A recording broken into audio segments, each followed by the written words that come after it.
I would now like to invite Shine for the final segment, the game between Newcastle United and Chelsea. Welcome, Shine. How are you doing? Hi, Manan. Thank you so much. I'm doing good. How are you? I'm all good. Thank you so much. We'll start with the basic question, Shine. Last season, Chelsea lost this game 1-0. 90th injury time winner by Isaac Hayden. Woeful performance again. This time around, performance was completely different. So, how do you think how has Chelsea improved playing against low blocks and a back five? They wasted a lot of chances. Should they have scored more goals? What were the general thoughts on the performance? Right. I think it's not down to one factor, the performance variation from last year to the last weekend. It's, I think, down to Hmm. maybe two, three factors, and it starts from the back, as I have highlighted time and again.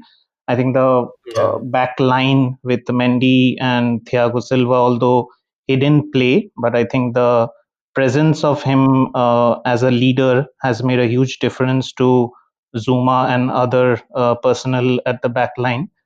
right, Once that happens, what it gives is it gives someone like a Chilwell, who's a left back but who operates as a full back, you can say. It gives that nice opportunity for that left back to go up and down the pitch. And once that right, happens, especially with a very fast center forward like Timo Werner that you have in the team, the link up play between them happens at a much potent pace. It opens up the space a lot more at the attacking third. Now, it, right, I don't think you could have said the same thing about Chelsea last season towards the fag end, or even when we started the season, because the defense was in shatters at that point in time. Maybe a Chilwell at that point wouldn't have even dared to go up the pitch so much that he's doing right now. So I think Chilwell's presence has right. done wonders to the attack. I mean, he's omnipresent during the corners, during any set pieces, even when the attack is being built. So there is an extra person with that lovely left foot of his to always pose as a threat. That is one which I Right, think is contributing to Chelsea's flair on the pitch. The other one I would say is Ziyech. I think Ziyech's presence has added a new, creative flair on the right hand side for Chelsea. He's just so pleasing to the eye, so good with his yeah, movement, his passes, pinpoint accuracy on Tammy Abraham's head, for the goal that was a brilliant save from the goalkeeper. So yeah, he brings, I think, a different angle on the right hand side of Chelsea's. And I think one last bit, which I am not sure how much Chelsea fans will agree with, but I think this has helped Chelsea, is the absence of Kai Havertz. I think with Havertz. I still feel Lampard is not so sure about his position. The reason I'm saying this is, with Bayer Leverkusen, Havertz was at the center of everything. He was, everywhere on the pitch. The attacks, the game of Leverkusen, where was based around him. You don't expect that at Chelsea. It's most probably not going to happen also for such a young player. So what that happened right, was, Havertz's position in the midfield, whether he should go ahead, whether he should play a defensive role, where he should fit on the left or the center as a 10 or on the right. I think there was a lot of chaos or confusion in his head, which translated to maybe the attacking line, which sort of maybe logged Lampard's thought process to a certain extent. So his absence, hmm, in that final third of the pitch, has, I think, helped other people like a Timo, Werner or a Ziyech or a Abraham to sort of focus on what their roles might be. They played with a 4-3-3 in the last game, right? So Mount and Kante, yeah, Kovacic and Werner and Abraham and Ziyech. So you can see that as I said, with Chilwell on the left, if he goes ahead, Mount can take up those spaces. Then Werner right, can get into the middle. Same from the right also. So I think the roles are pretty sort of sorted in their minds. I feel with Havertz not playing. So I think all these three can be highlighted to Chelsea finally finding their feet on the ground and opening up defenses against dogged teams like Newcastle and etc. I Right. think the other question. Sorry, if you can ask the other question. I forgot. No, so I'll sort of bring that again. Werner missed a lot of chances. To be honest, he got into positions, but he just couldn't take the shot. He Right. missed a couple of very fairly relatively easier chances. You would expect someone of his caliber to bury it. Do you think Chelsea could have scored more? They scored two, which is more than sufficient for the 3 points. But do you think they should have scored more? And second question on top of that would be: is that a cause of concern, or optimism that Werner is getting at the end of those chances? It's just about bearing them, and someone like Werner, you wouldn't expect him to miss chances upon chances. So, what are your thoughts on that? I wouldn't be bothered, very honestly, if I'm a Chelsea fan, especially after that second goal. Obviously, Tammy Abraham was at the end of it on the score sheet. The name will be his, but I think the entire work, if you see right from the beginning till the very end, and the pass was made, the entire work was done by Timo Werner. And if I have Right, attacker or a center forward who Warner is renowned for his pace. There's no doubt about that. But then when you do it day in day out, and if that's the sign of things to come, then I think Lampard or Chelsea fans wouldn't be absolutely bothered about it, because it was just an exemplary solo run, sort of, from taking the ball from the opponent's defense and cutting across the midfield after tackling 2 3 players, and then going till the very end and being so unselfish and passing that ball.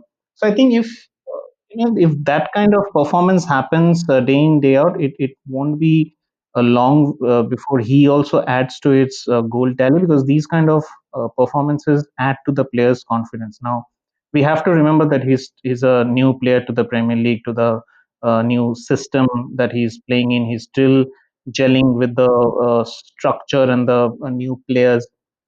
And I think supporters or pundits can sometimes be harsh when money has been spent and you have had a stellar past and you haven't performed. But I think Warner is doing just fine. It's I think missing chances as a footballer, as a center forward, is part and parcel of the game. But I think what will give him and what will give the entire Chelsea fans and Lampard confidence is his growing confidence. The run that I mentioned, I think it's just a right. very bright signal that he's getting his confidence back. And once that happens with any footballer, especially the one who's facing the goal and his main intention is to put the goal at the back of the net, I think it'll help Warner and Chelsea going forward. Right, that's a very, very valid point, Shayan. I completely agree to that. Final question for you. I asked this question to Karthik as well, and I asked this question to Obro as well. Do you think Chelsea can challenge for the title? They have made a good start, solid, nothing too fancy, but they are there in the top four right now. Do you think they can challenge for the title, or is it something that is a step too far at this point in time for Frank Lampard's men? I think again, I think we tend to forget that. I know we are, at the end of November and beginning of December, and in any other year, we would have crossed 15, 16 games and most probably nearer to the 20 game mark, which obviously is halfway or more than halfway into the season. But here, this year, with the pandemic and everything, we're just 9 games, right? And 9 games, I think, is way too early to make calls as to who will be, because I think everyone realizes that few teams haven't come to the picture. Very honestly, I think City, Yeah, as I think Karthik mentioned, right? City haven't we haven't seen like maybe 5 to 10% of City. I think we are all eagerly awaiting for City because of the lovely football that they play. As a neutral supporter of the game, right. you'd always want City to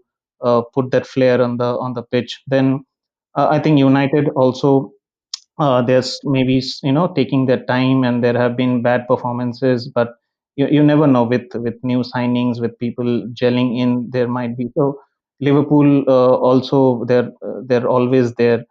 Spurs definitely with their amazing start to the season and how they are. So uh, I think we are still too early, especially this incredible year that we all have been a part of in the football fraternity. I think there are still crazier things to come. You never know. Uh, Right, I think it would be too early to call that, but having said that, it would be absolutely not fair to include Chelsea as title contenders, in the sense that their defense is stocked up now, which was a major worry for Lampard and the entire team. And given that the attacking play is also going pretty smoothly, I think they have the highest goals for column in the league right now at 22 or 23, which is higher than maybe a City right, or a Liverpool. And right, as I said, Mendy, I think he's had what, some 7 clean sheets out of the 9 that he's started. So these might be small stats here and there, but they speak volumes of the progress that Chelsea team as a whole has made from the end of last season, or from the beginning of this season till the point that we are talking right now. And putting that in right, context, and given everything that we have, I think we are in for a very interesting time, with so many clubs vying for the top 3 and 4. I think Chelsea will be there and thereabout. There is no question about it. At the end of the day, few games here and there and few crazy results here and there might just decide the end result. So I think we'll have to just wait and watch. That's the only thing that I can say. indeed, and that's a very fantastic point you brought up. We football fans tend to get carried away, and hence the questions about title challenges come when 25% of the seasons is Right. done. But I guess we try not to get ahead of ourselves. As Karthik also correctly mentioned, there's a lot of football still yet to be played, and it promises to be a hell of a season, not your regular uh, run of the mill season. It's something different about this. We all are quite aware of that. Thank you so much, Shine. This was obviously fun talking to you again.